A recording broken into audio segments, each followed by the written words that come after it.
Next one, the VI graph shown as a curve is far.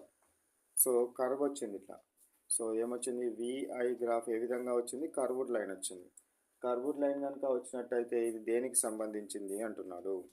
So solid state of మెటలా, non మెటలా, copper వైరా, gold వైరా, ఏది చూపించే అవకాశం ఉంటుంది, మనకు ఓమ్ నియమాన్ని పాటించనివి. ఓమ్ నియమాన్ని పాటించనివి ఏవి మనకు ఆన్సర్ రావడం జరుగుతుంది. సో మెటలే కానీ అది సాలిడ్ స్టేట్లో ఉండకూడదు. ఇది not a metal in solid state.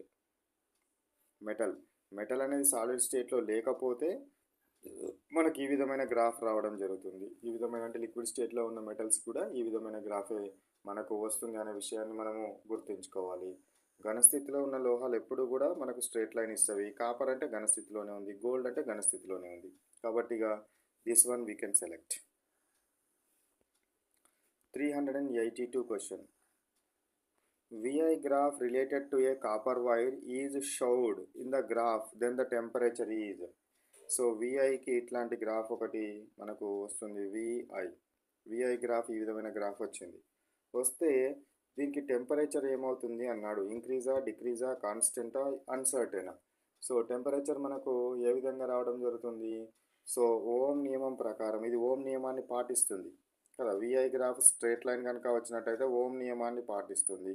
Ohm నియమాన్ని పాటిస్తుంది కాబట్టి మనకు టెంపరేచర్ అనేది కాన్స్టెంట్. స్థిర ఉష్ణోగ్రత వద్ద at constant temperature potential difference is directly proportional to current passing through the conductor. This is what Ohm's law. So V is proportional to I at constant temperature is Ohm's law. So V is equal to IR అనేది మనకు సరి అయినది.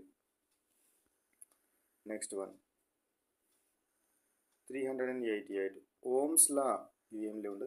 Ohm's law is applicable for the conductor made with.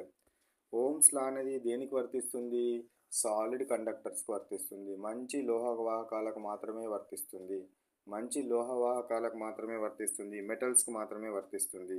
కాబట్టి copper metal కాబట్టి దీనికి వర్తిస్తుంది. Germanium ఇదేంటిది, metalloid, వర్తించదు.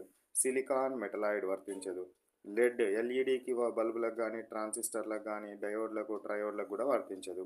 సో ఇది non ohmic conductors. Copper is the what, ohmic conductors. Next one 384th question చూడండి. Average resistance of a healthy dry human body is around. So healthy human body యొక్క resistance ఎంత ఉంటుంది,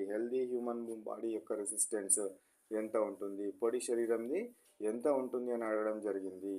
so మనకు 100 Ohm's నుంచి 5 lakhs Ohm's వరకు ఉంటుంది. 100 Ohm's నుంచి 5 lakhs Ohm's వరకు రెసిస్టెన్స్ ఉండడం జరుగుతుంది. సాధారణంగా టెక్స్ట్ బుక్స్లో మనకు ఎంత ఇస్తాడనంటే 1 lakh అని ఇస్తాడు. 1 lakh అని ఇస్తాడు. 100 ఓమ్స్ నుంచి 5 lakhs వరకు ఉండడం జరుగుతుంది కాబట్టి so which answer is correct, this one is correct. Third answer is correct. Next one 385 question చూడండి. Resistance of human body of wet with brine around. So brine solution తోటి కనుక తడిసి ఉన్నట్టయితే, అంటే ఉప్పు నీటి శరీరంతో కనుక